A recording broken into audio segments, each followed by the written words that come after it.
एक कहता 75 पार, एक कहता जमुना पार। दोनों की सरकार बनी नहीं, उसके बाद देखा अब दोनों बन गए यार। एक अपने भाई को हराने के लिए बैठा है, एक अपने भाई को जिताने के लिए। तो मेरा एक ही सवाल है अभय चौटाला जी से, भाई वो तीनों कानून वापिस हो गए के जो दोबारा आप लड़ रहे हो? वापिस हो गए हो तो मैं खुद स्वागत करूंगा उनका। हाँ भाई लड़ो। लठ ठान की बात तो कहने नहीं आया हूं आपको, इनको वोट की चोट से मारो। जैसा मेरे पूर्व वक्ताओं ने कहा, कि 30 तारीख को चुनाव होगा और आज पूरा प्रदेश ही नहीं पूरा देश ऐलनाबाद की तरफ टकटकी लगाए देख रहा है। ये क्या फैसला लेने जा रहे हैं, उसका आज आपके फैसले का दूरगामी असर पड़ना है। सरकार बनने बिगड़ने में साझी नहीं होगा, क्योंकि एक एमएलए का सवाल है, लेकिन जैसे मैंने कहा दूरगामी इसका असर पड़ना है। आगे राजनीति क्या मोड़ लेगी, कहाँ जाएंगे, इस बात पे होगा।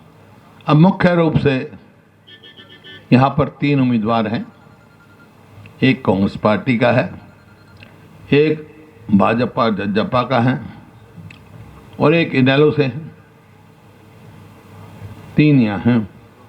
तो जहाँ तक सवाल है भाजपा और जजपा का, इनका घोषणा पत्र उठा के देखो आप। पहले भाजपा का और अब गठबंधन बना जजपा का और भाजपा का। क्या क्या वायदे आपसे करके गए हैं और कौन सा वायदा किया पूरा? क्या किसान से क्या वायदा किया था कि एमएसपी देंगे, एमएसपी नहीं देंगे तो जजपा वाले कह रहे थे हम बोनस देंगे, इतनी नौकरियां देंगे। क्या क्या मतलब बिल्कुल सैकड़ों वायदे थे। मेरा आपके माध्यम से चैलेंज है इनको, जजपा और भाजपा को, एक भी वायदा पूरा किया तो। ये कहा था किसान को स्वामीनाथन का भाव देंगे, एमएसपी देंगे।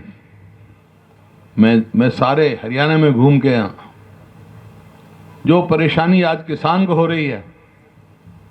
अरे जहां धान पैदा करता किसान, वहां धान से मंडियां भरी पड़ी हैं, उसको भाव नहीं मिल रहा। लाइन में खड़ा है अपने धान बेचने के लिए और खाद लेने के लिए, डीएपी खाद नहीं मिल रहा। डीजल का और पेट्रोल का भाव देख लो क्या हो गया। मतलब हर तरफ से किसान को और गरीब आदमी पर, तो गरीब आदमी की रसोई कितनी महंगी होती जा रही है, उसके लिए जीवन निर्वाह करना मुश्किल हो गया है।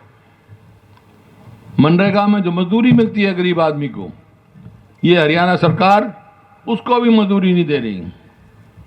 और व्यापारी तो ये कह रहे हैं भाई हमारा मुनाफा तो गया दूर, हम तो पूंजी खा रहे हैं, कब तक ये पूंजी खाएंगे। कर्मचारी हैं वो सड़कों पे रहते हैं। तो कोई भी वर्ग खुश नहीं, ना व्यापारी, ना किसान, ना कर्मचारी, ना ग्रामीण, ना शहरी, कोई भी एक वर्ग भी आज से नहीं, क्योंकि कोई काम किया नहीं। ये तो जो गठबंधन की सरकार बनी है, ये कोई आप लोगों के हित में नहीं, हरियाणा के किसान, मजदूर, व्यापारी, कर्मचारी के हित में नहीं है। ये तो भाई स्वार्थ का है, कोई नीतिगत तौर पे इनका गठबंधन नहीं बना। क्योंकि चुनाव में आपने देखा होगा, जजपा वाले तो कहते थे कि भाजपा को जमुना पार फेंको, और भाजपा वाले कहते थे हम 75 पार जाएंगे। एक कहता 75 पार, एक कहता जमुना पार। दोनों की सरकार बनी नहीं, उसके बाद देखा अब दोनों बन गए यार। थाने लिए नहीं, मतलब अजीब तमाशा देखा मैंने, राजनीति का मजाक उड़ा दिया। अब यहाँ चुनाव हुआ, सवाल आया, मेरा राजनीतिक तजुर्बा बहुत है, मैं गठबंधन होते हैं, और जब कोई टिकट का बात आती है तो जो गठबंधन के भागीदारी होती हैं, पार्टियां जो मिली हुई होती हैं, उनमें झगड़ा होता है। भाई हम लड़ाएंगे, वो कहेगा हम लड़ाएंगे, हमारे को सीट दो। यहाँ अजीब तमाशा देखा हमने यहाँ। जेजेपी वाले कह रहे हम नहीं लड़ाते भाई, बीजेपी वाले कह रहे हम भी नहीं लड़ाते। फिर क्या हुआ?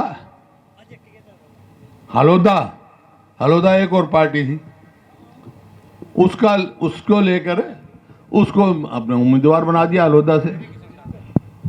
कल एक कार्टून था अखबार में, उसमें गोपाल कांडा जी हमारे साथी रहे, मित्र हैं भाई मेरे, विधायक रहे हमारे साथ, और अजय चौटाला जी इकट्ठे बैठे, और उसने लिख रखा है, एक अपने भाई को हराने के लिए बैठा है, एक अपने भाई को जिताने के लिए।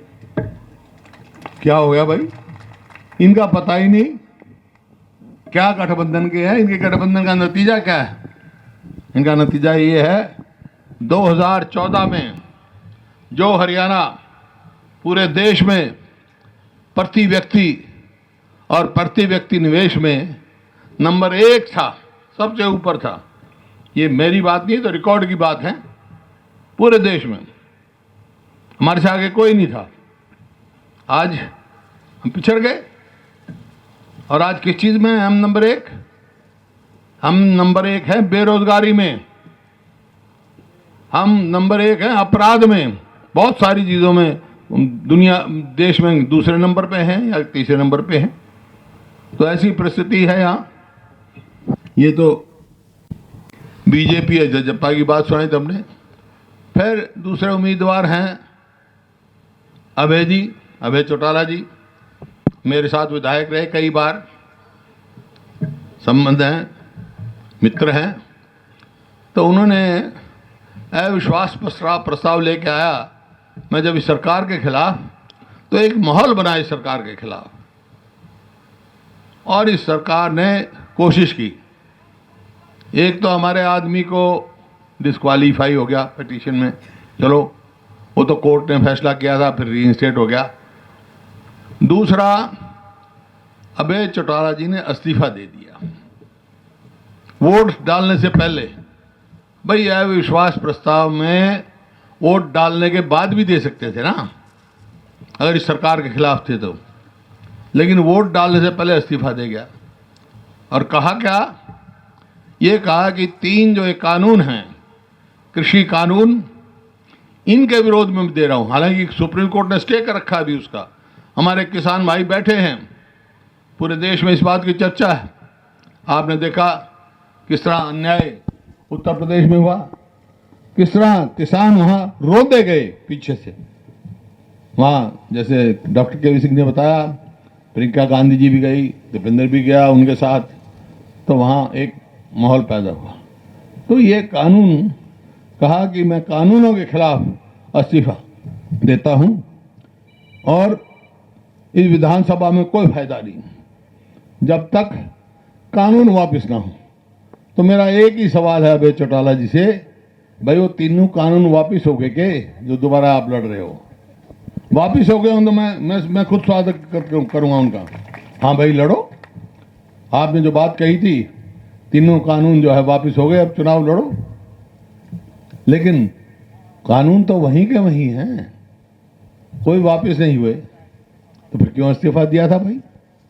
तो ये आपके सामने, आपको सोचना है आपके हित में क्या है। एक तरफ कांग्रेस पार्टी है, एक तरफ इनेलो है, एक तरफ भाजपा है और जेजेपी है, और साथ अब हलोदा भी आ गई, 3 हो गए। तो आपके सामने है, तो फैसला तो आपने करना है। आपके हित में क्या है? एक ही फैसला है आपके हित में, पूरे प्रदेश के हित में, आपके हित में, छत्तीस बरादरी के हित में, कि कांग्रेस पार्टी के उम्मीदवार को यहां से जिताओ। आप कांग्रेस पार्टी को जिता के भेजोगे तो भाई आगे आपके बच्चों का भविष्य बनेगा। अब जो प्रकार करें, आज मैं अखबार में पढ़ रहा था कि बयान था कि मैं बहुत अच्छे वायदे पूरे किए हमने। एक वायदा क्या कि जो प्राइवेट इंडस्ट्री है, इसमें 65 नौकरी हरियाणा वासियों को देंगे। ये इतना भद्दा मजाक किया है हरियाणा के युवकों के साथ, उनको बर्बाद करने का काम किया इन्होंने। क्या डोमिसाइल होता है पूरे हिंदुस्तान में, सारी स्टेटों में डोमिसाइल 15 साल का है। ये 15 साल कम से कम यहाँ रह रहा हो, उसको डोमिसाइल दो, उसका हक बनता है हरियाणवी, उसमें जहाँ रिजर्वेशन हो हरियाणा के नाम की। इन्होंने 2 किस्म के डोमिसाइल बना दिए। जो प्राइवेट नौकरी में लेने वाले हैं उनका डोमिसाइल 5 साल, दूसरों का 15 साल। फिर हरियाणा के लोगों को कहाँ मिलेगी भाई, बताओ मेरे को। मैंने असेंबली में उठाया था, मैं ये वापस लो, 15 साल डोमिसाइल पूरे देश में लागू है तो हरियाणा में 15 साल का लागू करो। लेकिन नहीं, कोई मतलब नहीं। तो कोई भी एक भी काम इस सरकार का ऐसा नहीं कह सकता हूं। हमने भी समय दिया था इनको 2 साल, यह भी सरकार बनी, मैं भाई 2 साल हम आपको देखेंगे, अच्छा काम करोगे, मैं तो प्रजातांत्रिक आदमी हूं, मैं अच्छा कहूंगा, और भाई जनहित का काम नहीं करोगे तो डट के विरोध करेंगे। 2 साल की इनकी परफॉर्मेंस देख के इस नतीजे पर पहुंचे हम। इन्होंने एक काम भी जनहित में नहीं किया, किसान का, मजदूर का, गरीब आदमी का एक काम बता दो। ये अपने स्वार्थ में गठबंधन बना रखा है, अपने स्वार्थ, भ्रष्टाचार चरम सीमा पर है। आप देख लो कहीं भी इतना भ्रष्टाचार। मैं दिल्ली जाता हूं तो दिल्ली में जिनका हरियाणा से वास्ता नहीं, वो लोग कहते हैं मेरे को, ये हरियाणा में तो लूट मच रही है, आप आवाज उठाओ। हम तो आवाज उठाए हैं भाई, ये असली आवाज तो लोग उठाएंगे। ये आपके सामने है।